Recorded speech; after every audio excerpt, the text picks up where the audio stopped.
Hey everybody, it's Shadowstar and Crystal here for another Arrow review. This time it's episode 20, Seeing Red, and it's a big one.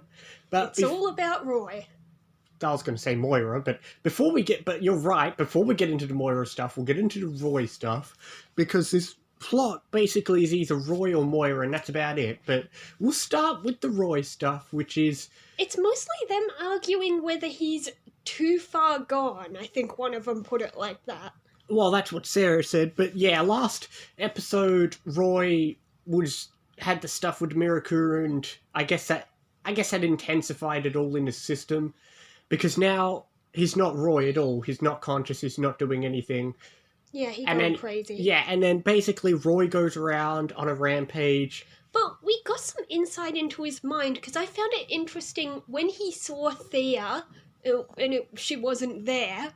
The things she said, I guess, because it's all his mind doing that, I guess that's what he believes she should feel. And what she said was that when he broke up with her, it was a cry for help. And I'm just a bit mad at him because he's expecting her to think like that, because she's not a mind reader. You could have reached out for help. You pushed her away. But that's the thing, though. Mirakuru twists the way people would be, just like Slade. I know, he's so entitled. No, it's just like Slade having visions of Shadow saying things Shadow would never say. True. Exactly, Shadow which, if it wasn't clear already, now we know that, I guess, if you take Mirakuru, you get to see hallucinations of someone. They don't have to be dead, though. Yeah. But... yeah, his mind is so warped, he thinks that she should have figured it out and helped him. But yeah, Roy does go on a rampage, and he does kill a police officer, which will come back later, but yeah, that's, Roy goes on a rampage, everyone's after him, and then we have this debate on whether or not Sarah should kill him, which essentially leads into Sarah leaving. Sarah can't leave. Don't worry, she'll be back very soon. No. She will be. I won't say any more. She's not allowed to leave. She's the best thing that happens to this show. Well, that's okay. But speaking of good things that happened to this show, Sin had quite a bit of screen time, and I enjoyed Sin in this episode. Yeah. Because first Sin was trying to help Roy, and then, Sin had some good moments with Thea as well. And then, she was the one who, she always had faith in Sarah. Like, even I believed that if Sarah had the chance, she might have killed Roy like she said she was going to. But Sin believed that she wouldn't have done that. Exactly. It was just nice seeing Sin and Sarah's dynamic. And, Sin got to have some nice scenes with everyone. But, this episode was also about Thea being a moody little idiot again. But that's about it. She did get a nice scene, or not so much she, but there was a nice scene with her and Diggle. I guess so. It was a nice little bit, because you don't usually see Diggle and Thea interact, so it was nice to see that. But, although that was a nice scene, Thea's just being moody, but at least she tries to do a kind of smart thing by luring Roy back. Yes, let's lure him to a crowded club full of people. I guess. Lucky for her, unbeknownst to her, that's where the Arrow and the Canary are.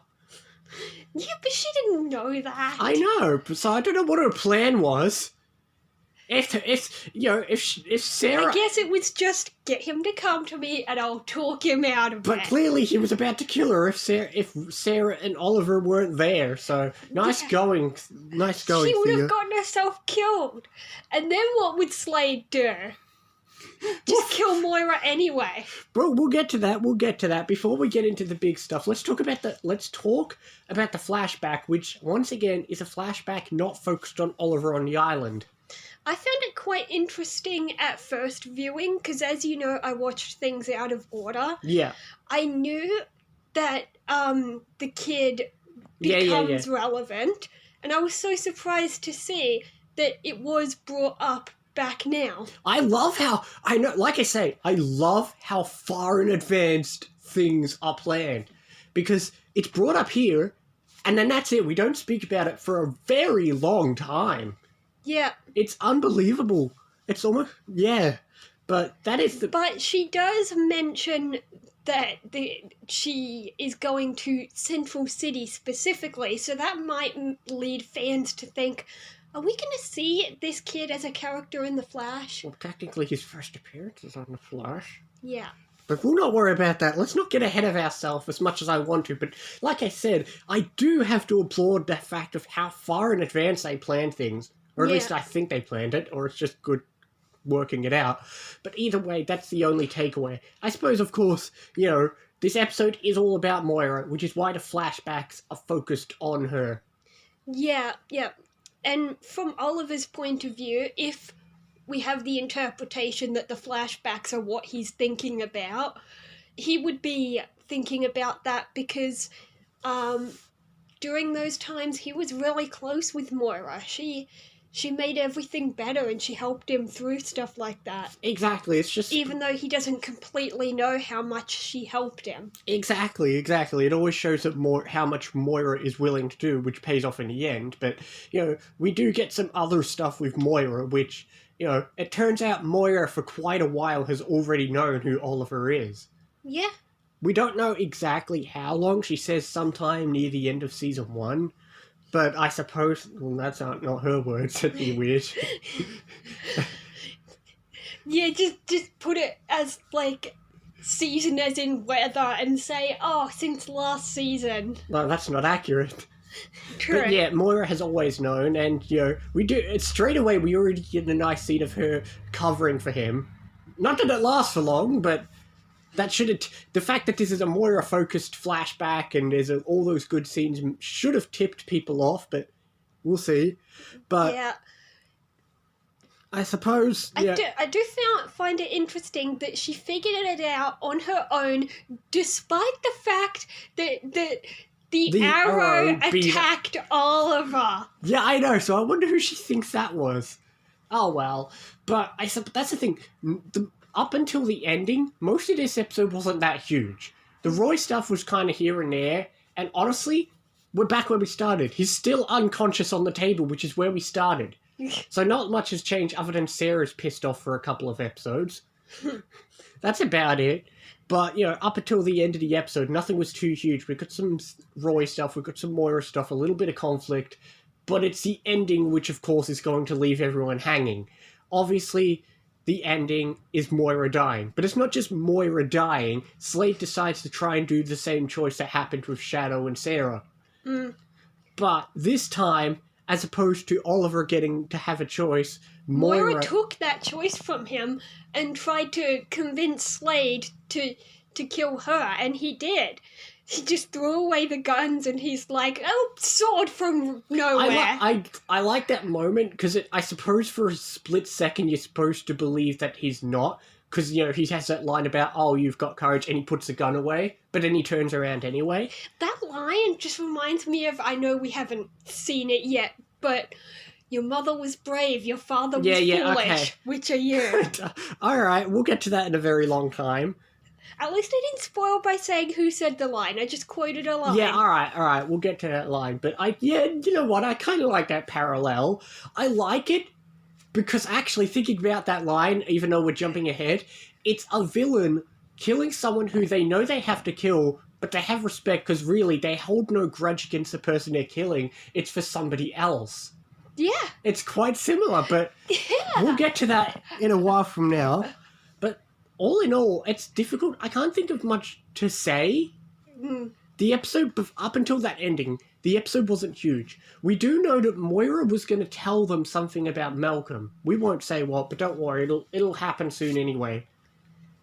I mean, just from a viewer perspective, I assumed it was that he was alive.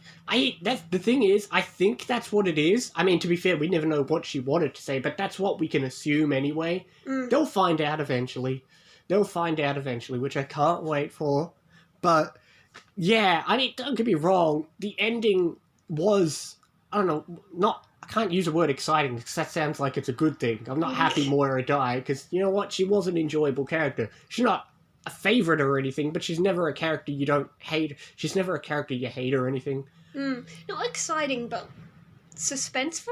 emotional. Especially, it does pay off. I will say, we'll get into it, but it does pay off well next episode, and it was emotional for both Oliver and Thea, because from Thea's perspective, she has no idea why this is happening. This coming out of nowhere. It's random. I mean, that's the same Her case. whole world is turning upside down. Exactly. This is really a huge turning point for Thea. But in Oliver's case, it's another huge one, because here's the thing. He's faced loss before, but he's never had a villain go this far to just take someone out of the blue. I suppose that's why it does parallel the Shadow thing, because it's as close as you can get with how unexpected and traumatic it would be. Sure, he lost Tommy, but the villain wasn't, or at least not intentionally taking Tommy away from him. It wasn't to grudge Oliver, it was just a bad coincidence. Yeah. You know, but whereas this one, it's directly for him, so that makes the pain even worse. But that's really all I can say. I mean, it was a really well done scene, you can't deny that. Yeah, definitely. But, I won't say much, but I will say it parallels something else, which we're going to get into very much later. But, the thing with Oliver's parents dying very much parallels somebody else's parents, which we'll get into. Okay. We'll get into that. I don't want to say what, because that would be spoilers. Yeah, I can't even remember what you're referring to right now. Oh, it's not that you know it. It's just you can't figure out what I'm trying to connect the dots with. I'll get to it when we see it again. Okay.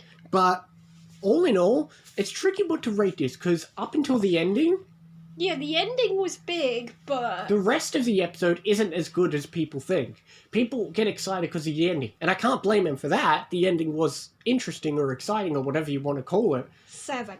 But yeah, I'm going to give it a 7.5. I want it to be higher, because, I enjoyed all this, I enjoy the plot with the Moira flashbacks. I obviously enjoy the ending. But other than that, the conflict with Roy basically goes nowhere. Like we said, we're back where we started. He's still unconscious with the table, and that's about it. Nothing else happened except for that ending. The ending's huge, but everything before it, all the other side plot, just felt like wasting our time. Which is a shame, but that is a huge thing that happened. It's rare to have a character death not in a finale, but it's the end of Moira. Yeah. And we are 3 episodes away from the end of the season. So, what's the next episode called? City of Blood.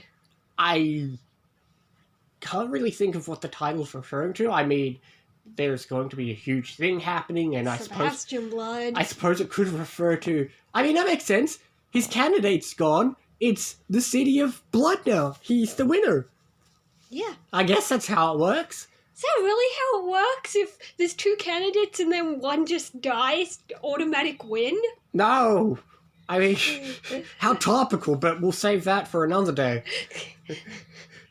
But enough about topical reference or Sebastian Blood. We'll see him next time for City of Blood.